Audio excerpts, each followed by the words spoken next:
রোজা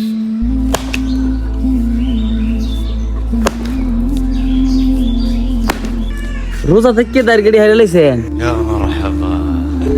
হ্যাঁ, এদিকে চান। আসলে রোজা থেকে দাঁড় গাড়ি আছে এই সব দিদার গাড়ি। মাশাল্লাহ মাশাল্লাহ মাশাল্লাহ। আমরা 20-25 বছরের দুই মাজান। আপনার বয়স কত বানুমানিক? না 70 75 80 প্লাস। হ্যাঁ 80 প্লাস। মাশাল্লাহ মাশাল্লাহ মাশাল্লাহ। আমরা তো রোজা না থাকলেও আপনারা ভাবতেন না এই জিনিসটা। আমরা দেখেন এই রোজার দিনে আপনাদের কাছে বেশি কিছু চাই না, এই ভিডিওটা অসংখ্য পরিমাণে শেয়ার করে দিন। যারা এই রোজার দিনে কাজের অজুহাত দেখিয়ে রোজা থাকে না, তাদের এই 80 বছরের মুরব্বী দাদার থেকে শিক্ষা নেওয়া উচিত।